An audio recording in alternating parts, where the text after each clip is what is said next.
Boa tarde a todos, boa tarde, queridos irmãos, queridas irmãs. Mais uma tarde de reunião pública na nossa querida FABEM. Hoje estamos aqui dentro da FABEM, me sentindo mais uma vez felizes de encontrar os amigos aqui, os tarefeiros, e continuamos convidando os tarefeiros para estarem aqui conosco. Estamos fazendo diversas experiências para depois abrirmos as portas ao público. Bom, para essa reunião de hoje, vamos convidar a Fátima Lovati, que está aqui ao meu lado, para fazer a leitura preparatória.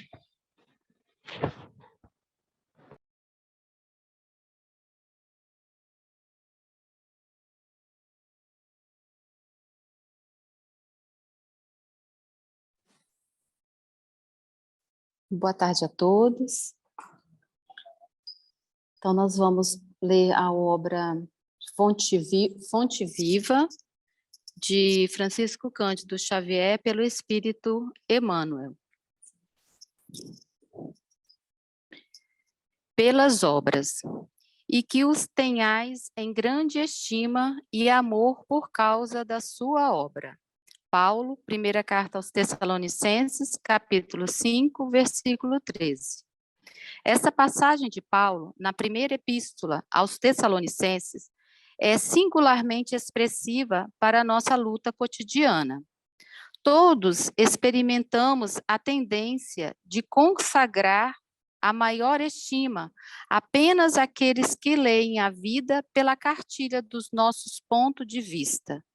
Nosso devotamento é sempre doloroso para quantos nos adotem os modos de ver, os hábitos enraizados e os princípios sociais. Todavia, nem sempre nossas interpretações são as melhores, nossos costumes os mais nobres, nossas diretrizes as mais elogiáveis. Daí procede o impositivo de desintegração da concha do nosso egoísmo para dedicarmos nossa amizade e respeito aos companheiros, não pela servidão afetiva com que se liguem ao nosso roteiro pessoal, mas pela fidelidade com que se norteiam em favor do bem comum. Se amamos alguém, tão só pela beleza física, é provável encontremos amanhã o objetivo de nossa afeição a caminho do monturo. Se estimamos em algum amigo apenas a oratória brilhante, é possível esteja ele em afletiva nudez dentro em breve. Se nos consagramos a determinada criatura só porque nos obedeça cegamente, é provável estejamos provocando a queda de outros nos mesmos erros em que tenhamos decidido tantas vezes. É imprescindível aperfeiçoar nosso modo de ver, de sentir, a fim de avançarmos no rumo da vida superior. Busquemos as criaturas, acima de tudo, pelas obras com que beneficiam o tempo e o espaço em que nos movimentamos, porque um dia compreenderemos que o melhor raramente é aquele que concorda conosco, mas é sempre aquele que concorda com o Senhor, colaborando com Ele na melhoria da vida dentro e fora de nós. Que assim seja. Bom.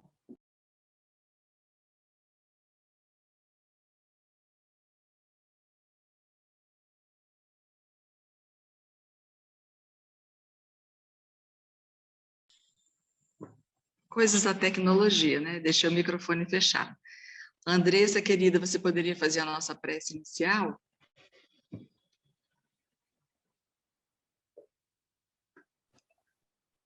Boa tarde, Fátima. Boa tarde a todos. Estão me ouvindo?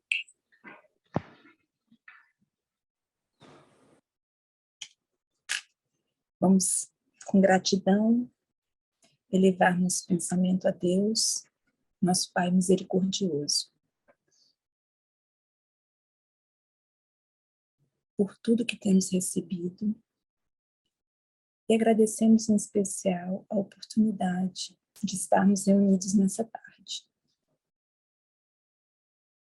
Que Jesus, nosso Mestre, de amor e bondade, nos ampare neste momento. Agradecemos a sua proteção, Jesus, de todos os dias, nos auxiliando e nos dando sabedoria para vencermos nossas imperfeições, para que tenhamos sempre um bom ânimo, perseverança, e que para cada dia nossa fé seja fortalecida, nos amor que o Senhor nos ensina. Que os benfeitores e mentores espirituais que nos acompanham neste momento possam orientar nossa palestrante e a cada um de nós aqui reunidos no entendimento da lição de hoje. Permaneça conosco, Jesus, que assim seja.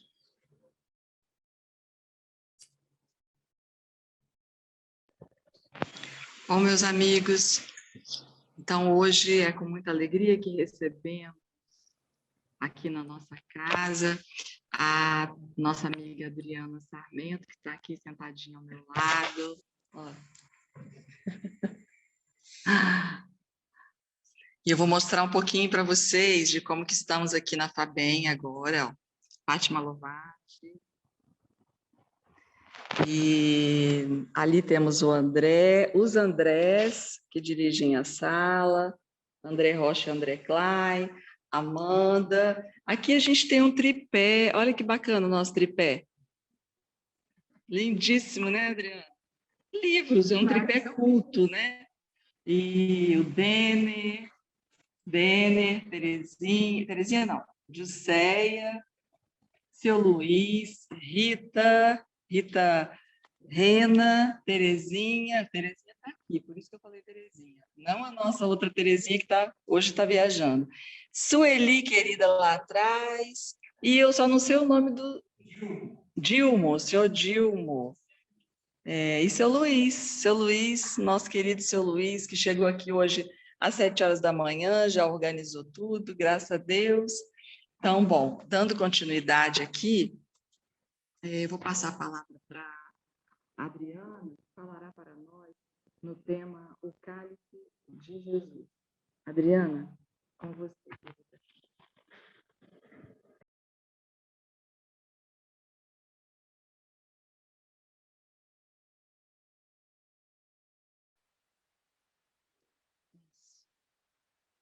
Boa tarde.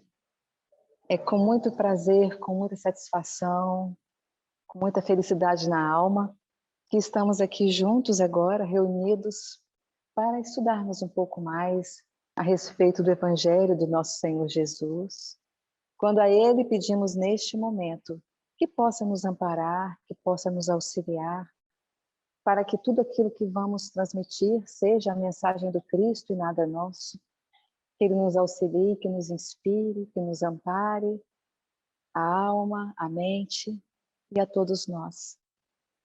Vamos iniciar então neste tema que trouxemos, o cálice de Jesus, recordando uma passagem de Lucas, que está no capítulo 2, versículos 25 a 32.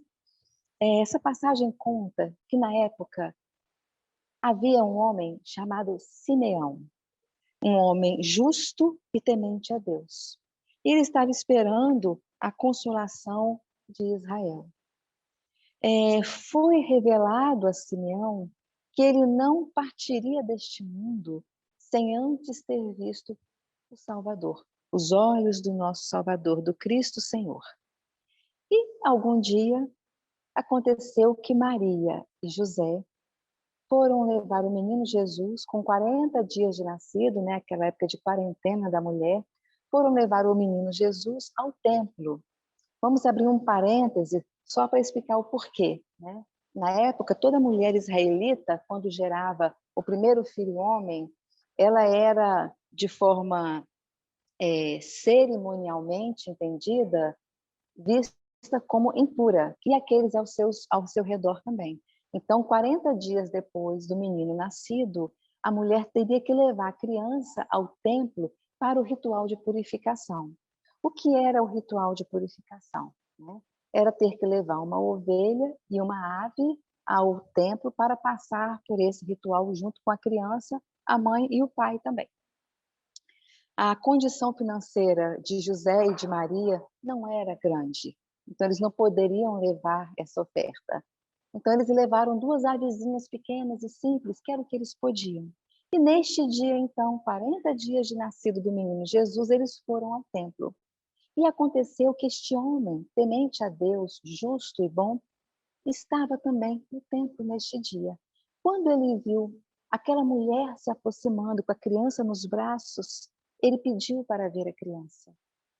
E quando ele olhou nos olhos da criança, ele reconheceu que aquele era o Messias, que os profetas já haviam anunciando há muito tempo. Ele reconheceu que aquela criança era o Senhor que estava chegando em nosso mundo. Então, com todo respeito, se dirigiu a Maria e a José e pediu licença para pegar a criança em seus braços. Pegou Jesus, o bebezinho, nos seus braços, né?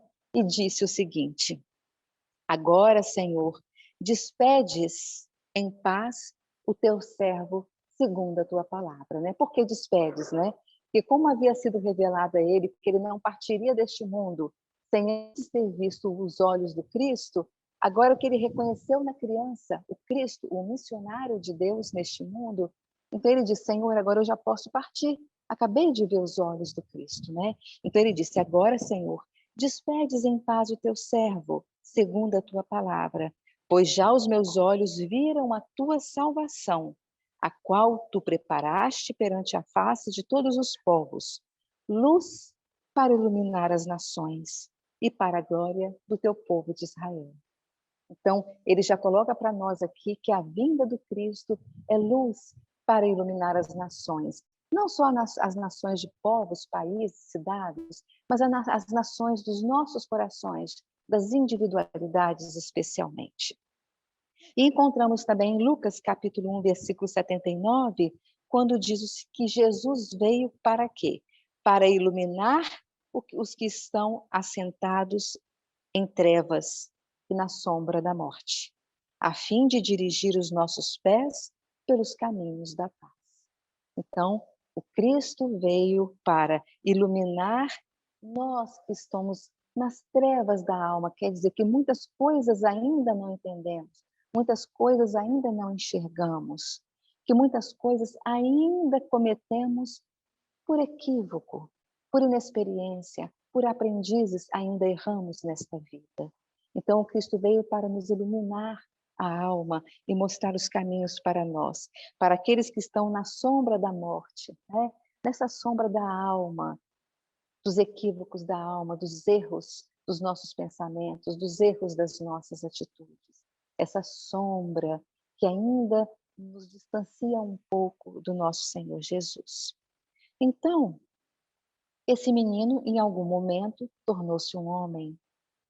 E pela sua simplicidade e pela sua humildade, o Cristo conseguia influenciar as suas relações com as pessoas e com os povos. Por quê? Porque todos viam em Jesus uma pessoa diferente. Enquanto aqueles que eram líderes antes do Cristo, eles tratavam alguns mais simples, mais pobres, aqueles excluídos, de forma a explorar, a escravizar estas pessoas, eles reconheciam e viam em Jesus uma postura completamente diferente. Porque o Cristo, ao invés de excluir e de escravizar alguém ao seu bom gosto, ele acolhia todas as pessoas. E mais, além de acolher como nos acolhe hoje e sempre, ele dava boas esperanças. Ele dava boas esperanças. A boa nova Essa mensagem nova, esse testamento novo que o Cristo veio nos trazer, é um testamento de esperanças. Enquanto aqui no mundo, quando às vezes percebemos que podemos, né, partir daqui a pouco tempo, buscamos um cartório e fazemos um testamento deixando algum bem material, o testamento que o Cristo nos deixou é todo esse legado de amor, de justiça, de bondade, de caridade. É esse novo testamento, não de bens materiais, mas de bens espirituais, de conduta, de roteiro de vida que nós devemos seguir. Então, este exemplo de humildade, esse exemplo de trabalho que Jesus veio nos trazer, é para benefício nosso, sim, mas para benefício do próximo, que consequentemente será bom para todos nós também. Então, Jesus veio nos ensinar o que nós devemos abandonar, mas veio também nos ensinar o que nós devemos colocar em prática para que as nossas relações, não só conosco mesmo, mas uns com os outros, possam ser mais humanas, mais verdadeiras e mais fraternas. Relações mais humanas, verdadeiras e fraternas. Então, sendo esse tema nosso, o cálice de Jesus, nós vamos iniciar falando um pouco sobre a humildade e depois depois de passear pela humildade, nós vamos entrar então nesse ponto que é o cálice, que o Cristo veio nos dar exemplo e nos ensinar a viver. Então, na questão 313 do livro O Consolador, ela pergunta o seguinte: como entender a bem-aventurança conferida por Jesus aos pobres de espírito? E se estamos falando em humildade, vamos recordar que a bem-aventurança que nos diz bem-aventurados os pobres de espírito, né? Ela fala de quê? De humildade. Então, como que Jesus entende humildade? Como que Jesus entende pobres de espírito? A gente já falou a resposta já, né? Então, como é que ele entende? Aquele que é simples, aquele que é singelo, aquele que ele consegue se despir de ambição, de egoísmo. É o pobre de egoísmo, é o pobre de ambição. É esta simplicidade, é essa pobreza de espírito que o Cristo vem nos trazer. Sermos pobres não é bem-aventurado pobre, porque pobre temos muitos por aí, todos nós, milhões no planeta, que temos uma pobreza, mas isso não significa que temos humildade, isso não significa que temos simplicidade, mas o Cristo ele foi mais adiante. Não é bem-aventurado pobre, é bem-aventurado o pobre de espírito. E Emmanuel ainda completa essa resposta quando ele fala assim: ora, mas em nosso mundo até hoje não costumamos usar essa expressão pobres de espírito, né? Essa expressão é homens de espírito, isto é, homens de espírito de luta. Ah, aquele ali é um homem de espírito de trabalho, aquele é um homem de espírito de estudo, né? Então ele fala, nós não costumamos usar essa expressão, a pessoa de espírito de alguma coisa, de espírito de alegria. Costuma-se dizer isso, falou Emmanuel na questão 313. Então ele fala exatamente isso. Aos olhos do Cristo, é aquela pessoa de espírito de despretensão, de espírito de humildade. Até mesmo que podendo ter, que podendo fazer, que podendo falar, escolhe não ter, escolhe não dizer, escolhe silenciar, escolhe falar quando é devido. Procura sondar em si o que é bom e tirar aquilo que não é bom. Então, o Cristo vem nos apresentar, então, esta nuance dessa questão de sermos pobres de espírito. Então, vamos buscar duas características daquele que é humilde. Vamos tentar pontuar. Então, somente duas características do humilde. Então, vamos à primeira. A característica do humilde. O humilde, ele reconhece o que ele é e o que ele não é. O humilde, ele reconhece, isto é, ele conhece de novo. Isto é, ele está constantemente buscando se conhecer. Eu busco me conhecer hoje, amanhã eu faço uma análise, semana que vem eu pondero as minhas atitudes, e assim eu vou buscando me reconhecer a todo momento, para saber como que eu estou indo, quem realmente eu sou, quais são realmente as minhas características da minha personalidade. O humilde é aquele que busca realmente entender o que ele é e o que ele não é. E quando a pessoa busca cada vez mais se, se analisar e descobrir as suas características, ela está buscando cada vez mais crescer em espírito, porque ela vai descobrir então o que ela realmente é e o que ela realmente não é. Ela acaba descobrindo o seguinte: poxa, eu descobri que eu já sou isso, falta só melhorar. Mas eu também descobri que eu sou aquilo ainda, que eu tenho que deixar de ser. Eu descobri que eu não sou mais aquilo que eu me revelei há anos atrás e que não é nada bom.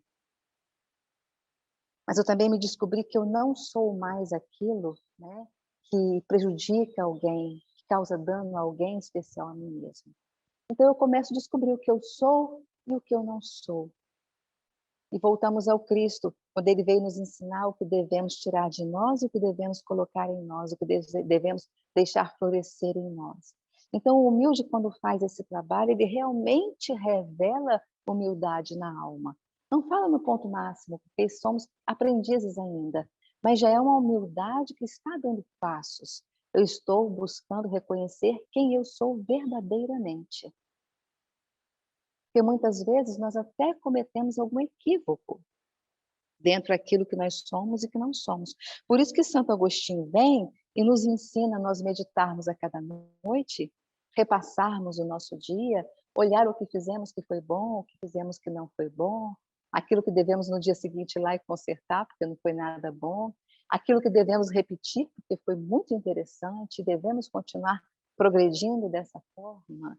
Então, olha bem, se a pessoa não tem humildade, ela consegue fazer isso? Consegue reconhecer em si os seus equívocos e admitir para si mesmo?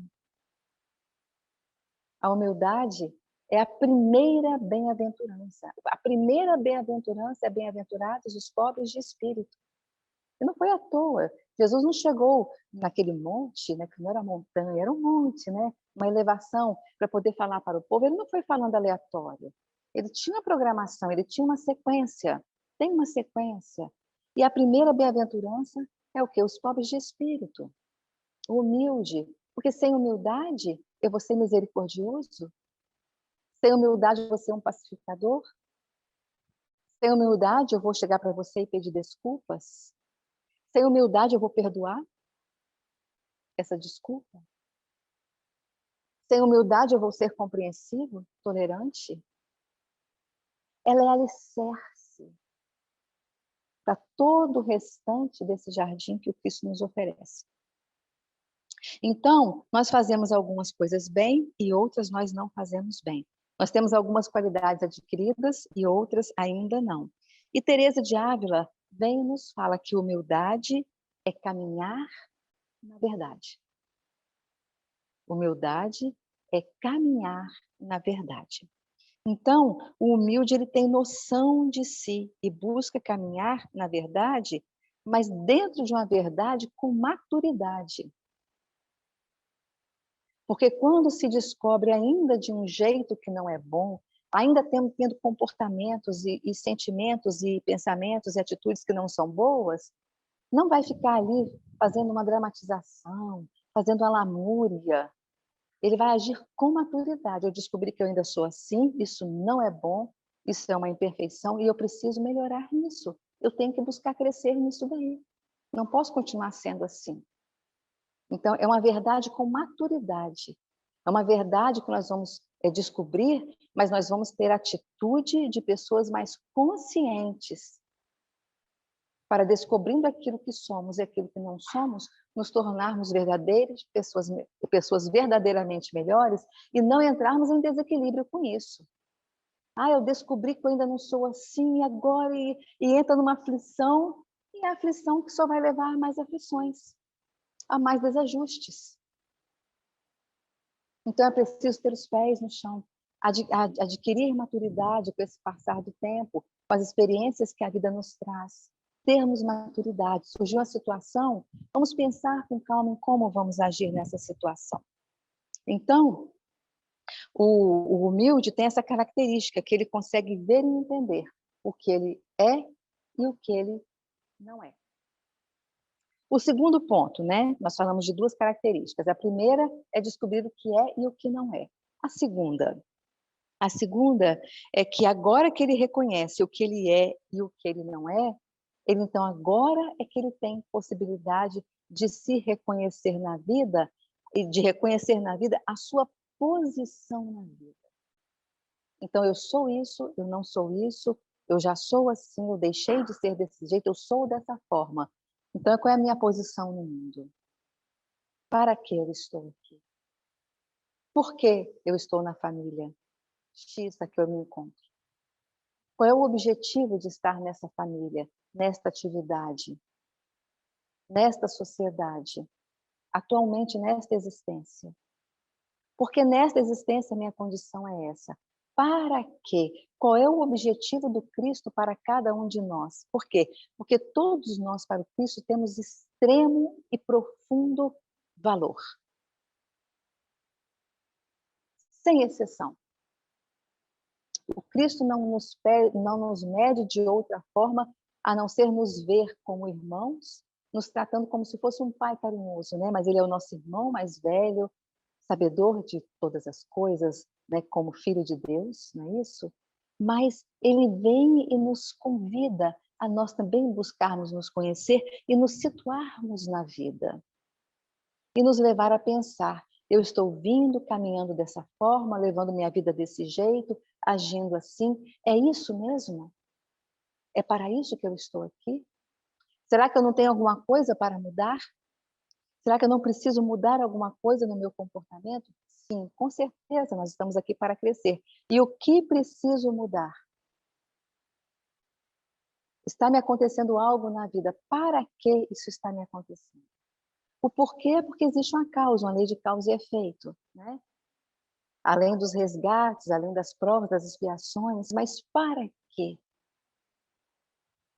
E nós estamos sabendo aproveitar essas experiências que a vida está nos oferecendo? Será que é assim que nós estamos agindo? E mais, agora que nós estamos conseguindo, devido à humildade, nos situar a nossa posição aqui nesse mundo, agora é que nós vamos conseguir então entender que o lugar que nós ocupamos, a posição que nós ocupamos, na família, com os vizinhos, onde estudamos, no trabalho, na igreja que se frequenta, no nosso caso, a doutrina espírita. Esta posição que nos encontramos é que vai revelar quem realmente nós somos. Especialmente se temos uma posição de destaque, de um cargo maior. Esta posição, ela vai revelar para nós, em primeiro lugar, quem nós realmente somos. E perguntamos então para nós mesmos, né? O nosso comportamento com os nossos familiares, com aqueles que estão à nossa volta, em todo lugar que estamos durante o nosso dia, semana e mês. Ele tem nos revelado o quê? Como estamos nos portando? É isto que o Cristo quer de nós? É isto que a doutrina nos ensina? Estamos realmente seguindo a boa nova do Cristo com este nosso comportamento? E nós precisamos ter cuidado para não cometer um equívoco. Por quê? Porque nós podemos pensar assim, mas quando eu ajo de alguma forma, né, eu estou me saindo bem. Então vamos agora apertar um pouquinho. Quando eu ajo, eu posso até me sair bem. Eu chego em casa, eu preparo, organizo, planejo, treino, vou lá e executo.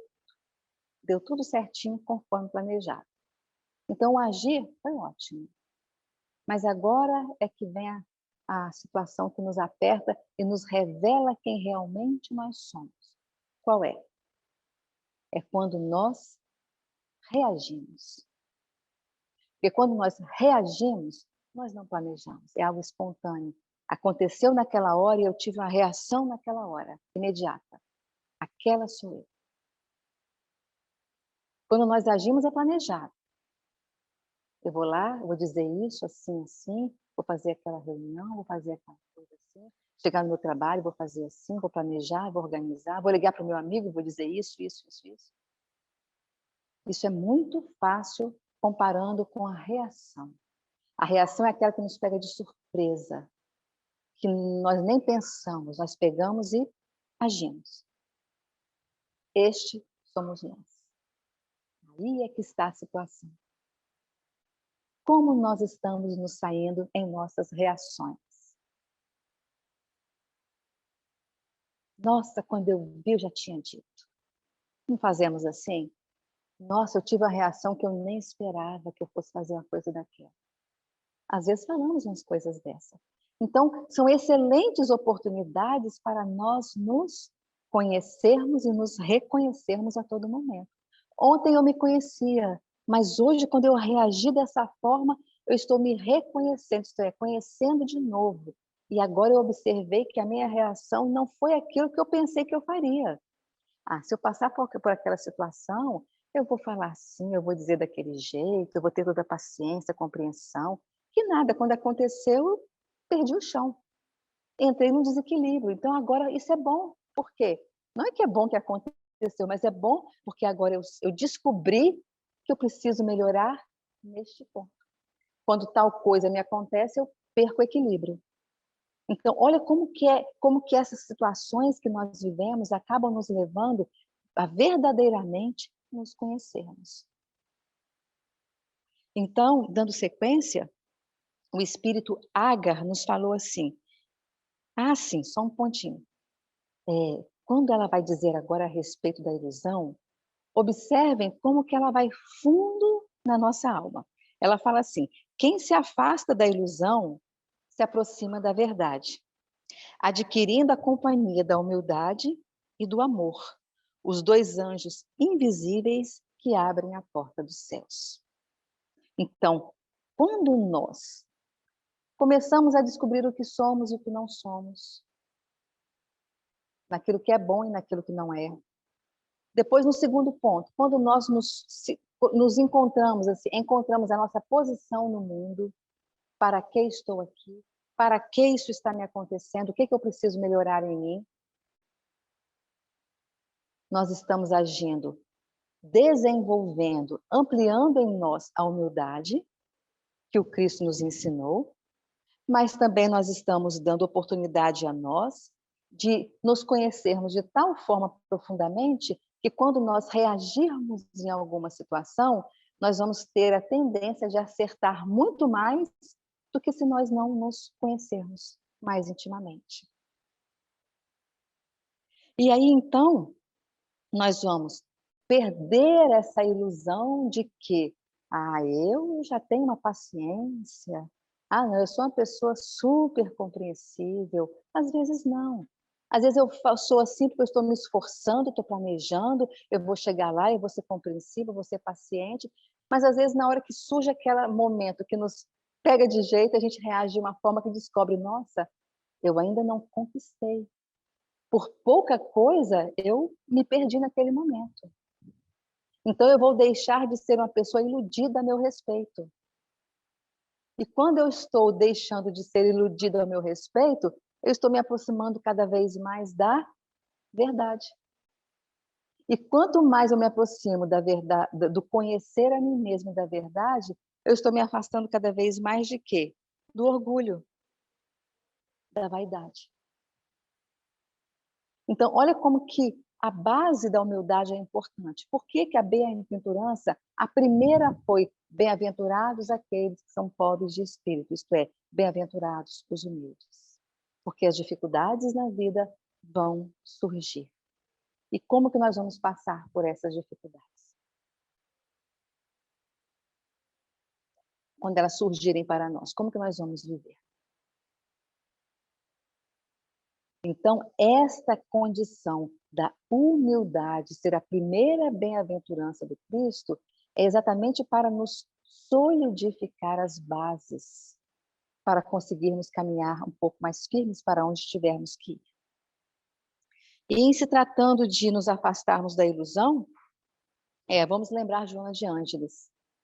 Joana de Ângeles ela fala a respeito da felicidade e da tristeza. Então ela nos fala que felicidade não é o fato de ser fácil. Não. Felicidade não é aquele fato ser fácil, mas a consequência dele nos trazer paz. Então a felicidade nem a tristeza. A felicidade ela não está no fato de ser fácil, alegre. Não. A felicidade está na consequência. Houve um fato. A consequência de paz, então aquele fato foi de felicidade. Pode até ter uma lágrima na hora.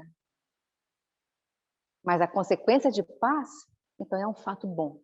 É um fato pelo qual nós temos que agradecer e tê-lo como felicidade em nossa vida, porque a consequência é de paz.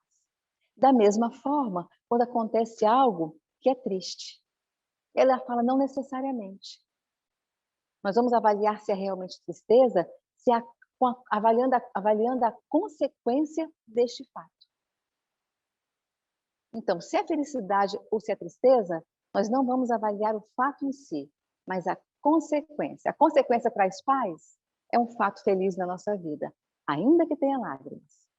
A consequência não traz paz, é um fato triste na nossa vida.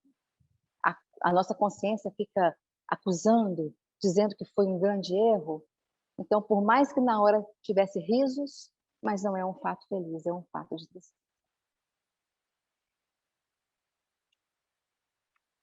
Nós vamos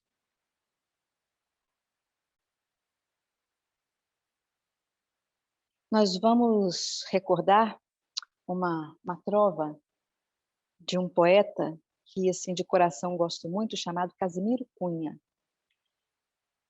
Tem rimas, né? Mas vamos prestar atenção na mensagem. A rima é bonita, mas vamos prestar atenção na mensagem dessa trova, que é todo o nosso estudo. Ele fala assim: quem tem a flor da humildade medrando no coração, então eu fui no dicionário, né? Medrando. Medrando é crescendo, se desenvolvendo, tá? Então vamos no começo. Quem tem a flor da humildade. Gente, eu esbarrei aqui, desculpa, viu? Quem tem a flor da humildade, é o fio que está aqui na minha frente, medrando no coração, tem os jardins das virtudes da suprema perfeição. Então vamos de novo.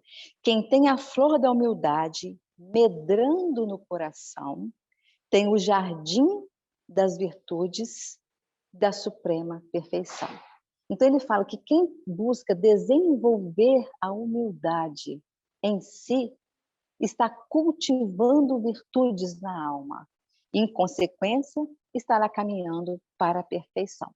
Então, mais uma vez, como que a humildade ela é base para todos nós. E outra que é de João de Deus, quando ele fala: acende no coração a luz divina, através da humildade terna e boa, e encontrarás o amor que te abençoa ante o evangelho que te ilumina. Então ele fala que através da humildade nós vamos encontrar o amor. Como que eu vou amar? Como que eu vou amar o inimigo, como Jesus nos ensina, se eu não tiver humildade? Então observa como que é importante para todos nós desenvolvermos a humildade na alma, porque é ela que vai ser o adubo para todo o restante das virtudes. E todas elas que já estão depositadas em nós, como o próprio Cristo nos ensina, faltando apenas florescer, como tantos mentores colocam, Emmanuel, Miramês, André Luiz e tantos outros. Nós precisamos despertar em nós as virtudes que já existem. É porque às vezes ficamos com vergonha, é porque às vezes ficamos constrangidos, tímidos, mesmo para fazer o bem, às vezes ficamos tímidos. E a mensagem do Evangelho, então, nos diz para nós não termos essa timidez, não termos essa vergonha de sermos melhores, de buscarmos nos podar o que não é mais necessário nós caminharmos, trazendo conosco. Às vezes a mochila está muito pesada, mas é porque ela está cheia de coisas que nós podemos deixar para trás. Tem comportamentos, palavras, expressões que talvez vão dizer, mas todo mundo fala assim. Tá, mas eu não quero falar mais assim. Mas todo mundo usa essa palavra hoje em dia. É normal. Não, não é normal. Normal é aquilo que está de acordo com o divino. É comum, mas não é normal. Mas já caminhamos um tanto ao ponto de falar assim, essa palavra eu não quero usar mais, essa expressão eu não quero usar mais, esse lugar eu quero ir mais. Fazer escolhas.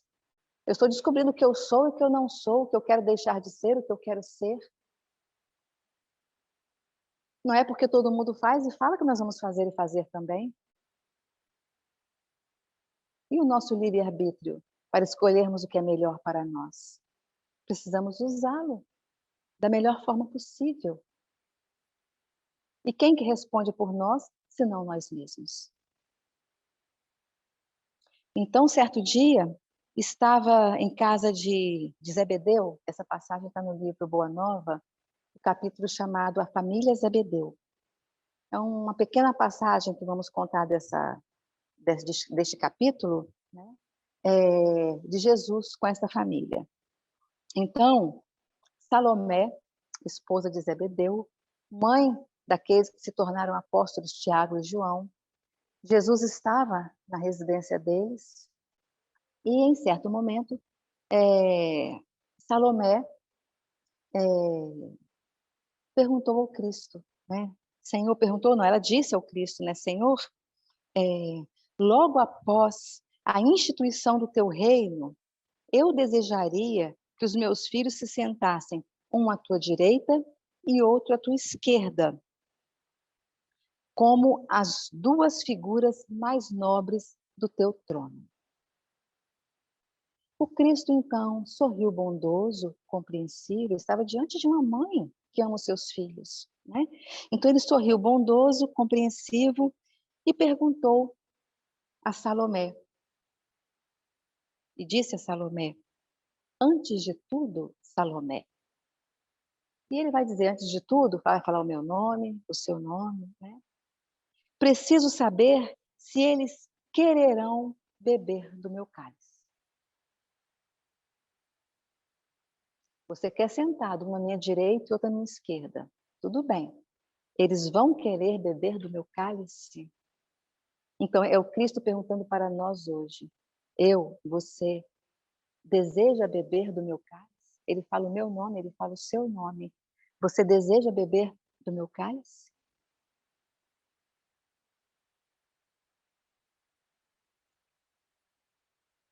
E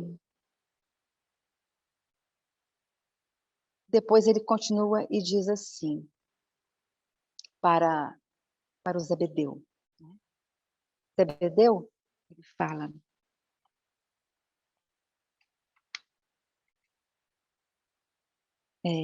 você é um homem conhecedor da lei, né? Eu te pergunto, o que fizeram de Moisés, de Jeremias, de Jonas?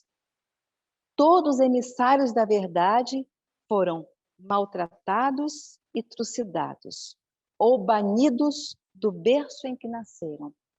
Família, cidade. E o Cristo continua, na terra, o preço do amor e da verdade tem sido o martírio e a morte. Então o Cristo vem e nos pergunta, você deseja pagar esse preço? Você quer beber desse cálice? Em nome do amor divino, fraternal, em nome da verdade. E então, o Cristo não tinha resgates, provas, expiações. Nós temos. Ele não tinha nada disso mais, mas nós temos. Nós temos que passar ainda por muitas situações.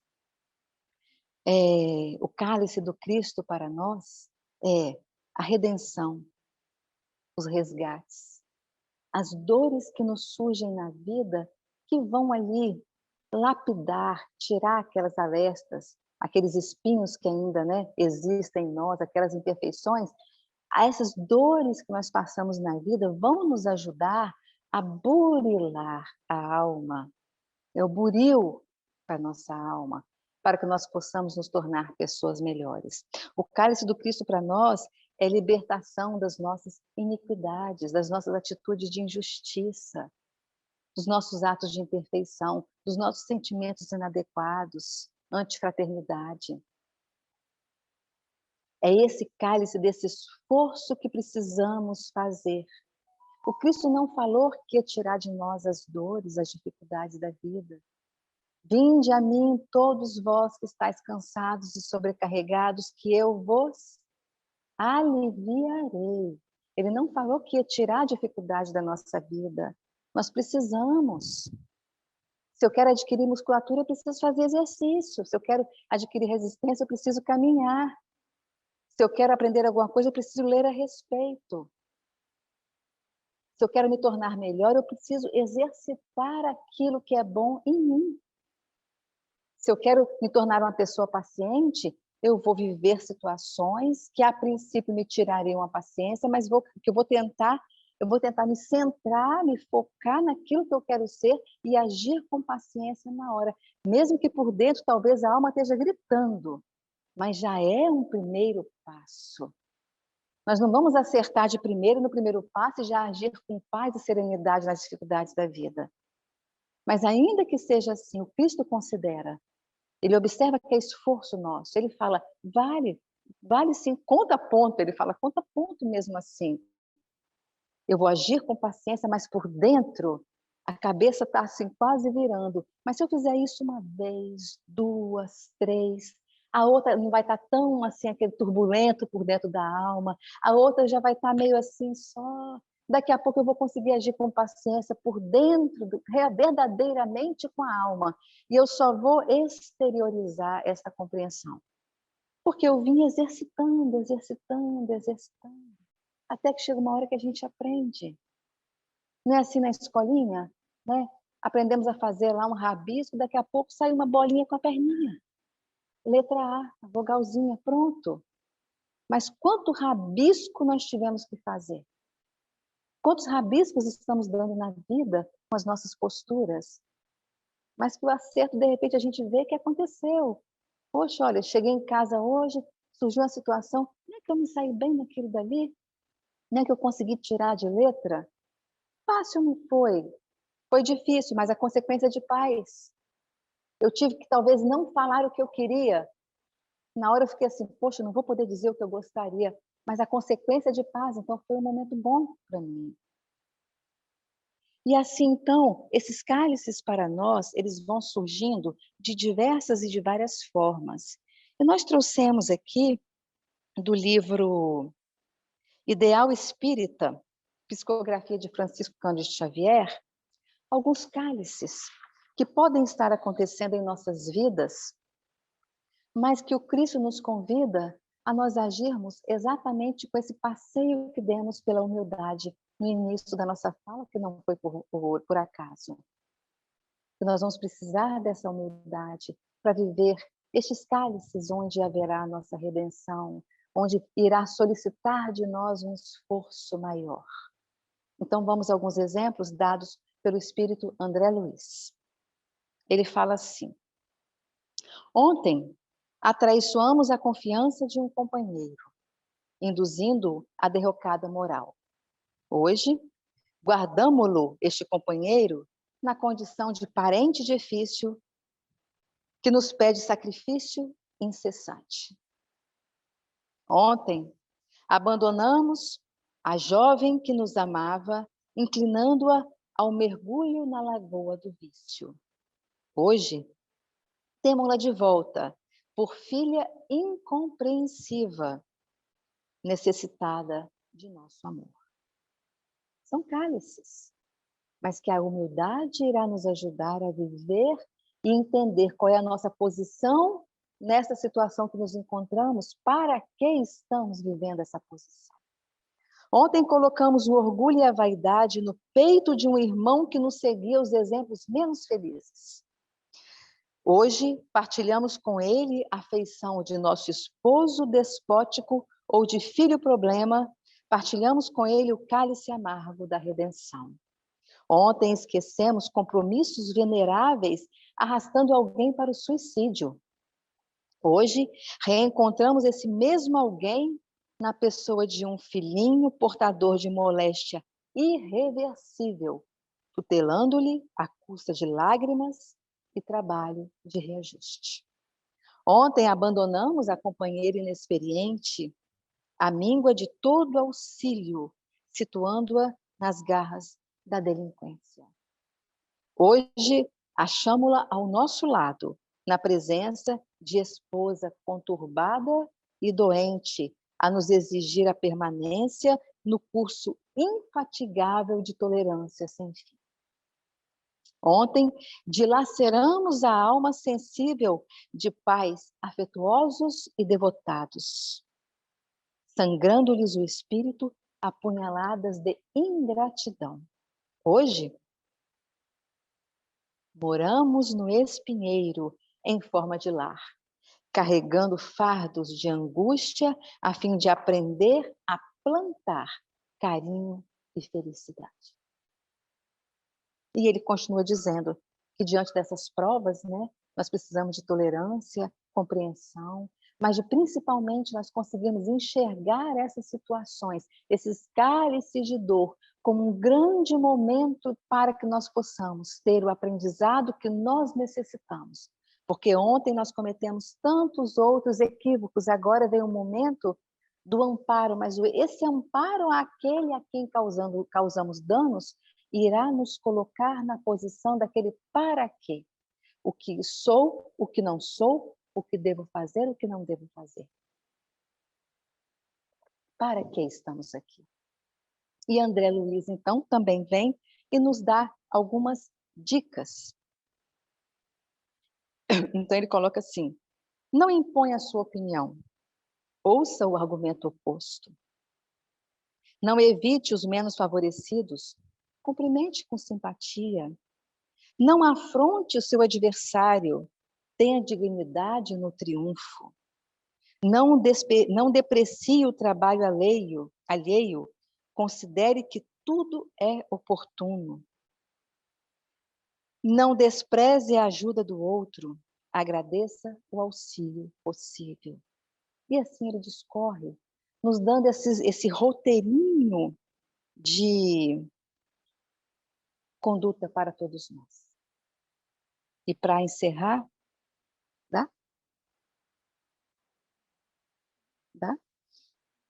nós vamos ler uma poesia de Maria Dolores, titulada Oração por Humildade. Então, nós vamos observar as rimas, mas principalmente a mensagem, tá? Oração por humildade, pedindo humildade. Senhor Jesus, quando eu voltar à terra e estiver de memória parcial, qual o doente sob anestesia para sofrer bendita cirurgia, que me livre do mal, não me deixes a sós em meu passo imaturo.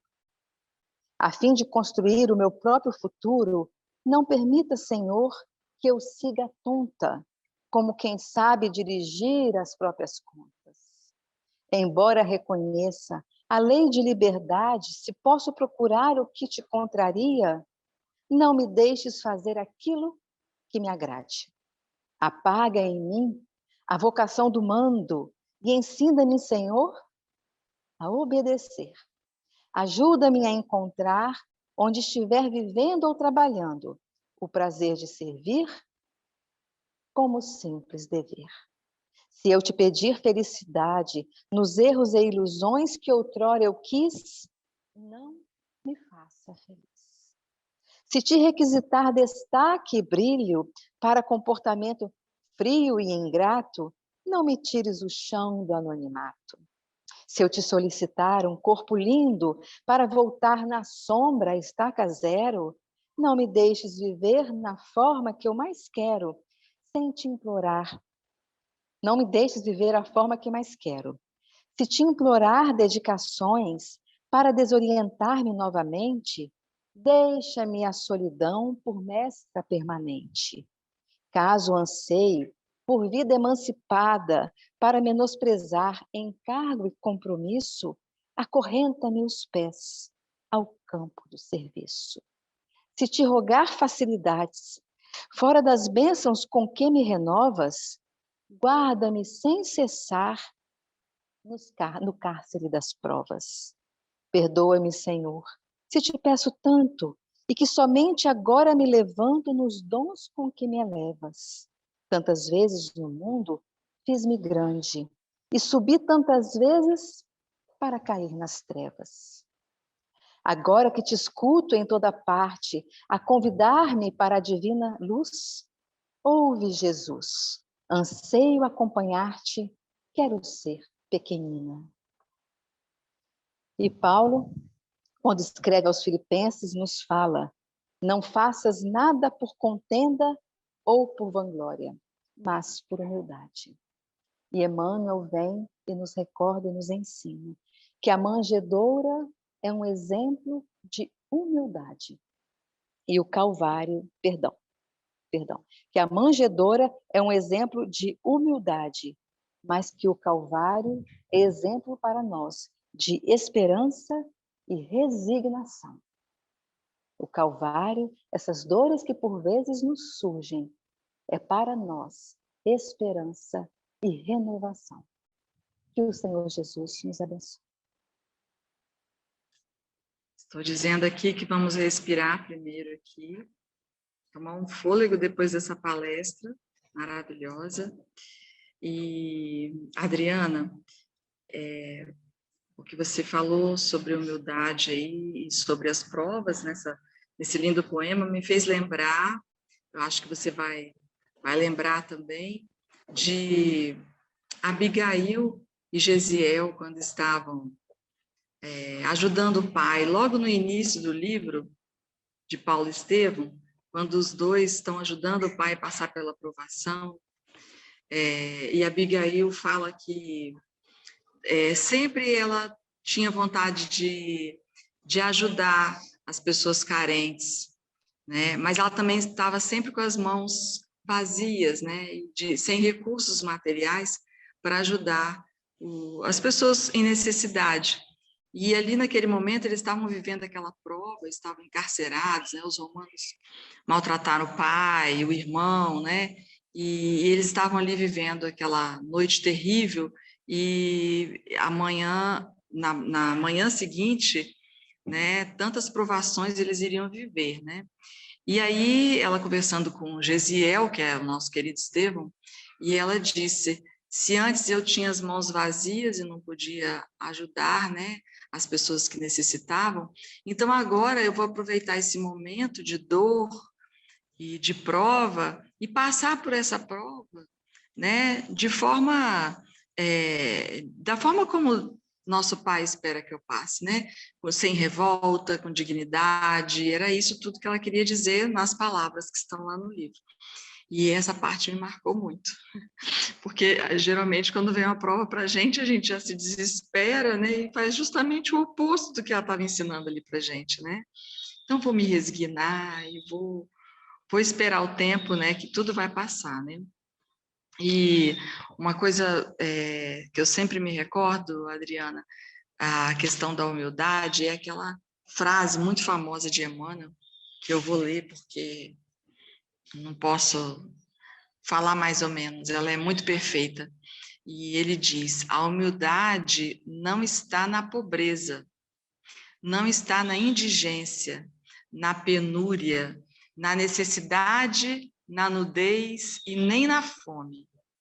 A humildade está na pessoa que, tendo o direito de reclamar, julgar, reprovar e tomar qualquer atitude compreensível no brio pessoal, apenas abençoa.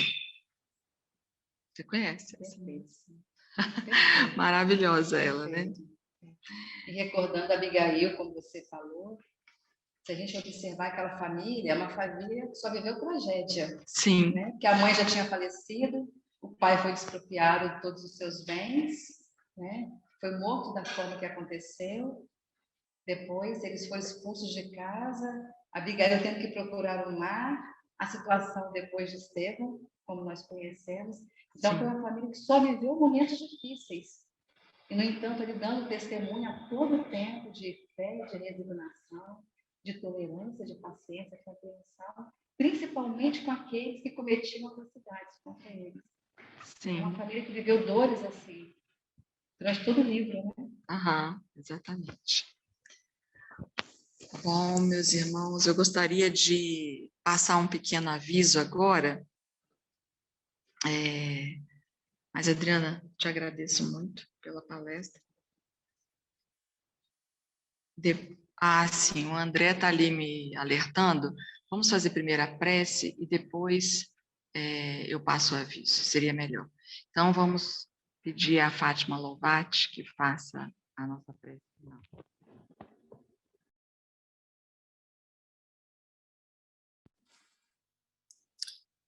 Então vamos agradecer ao Pai por esta oportunidade bendita de estarmos aqui, por todos esses ensinamentos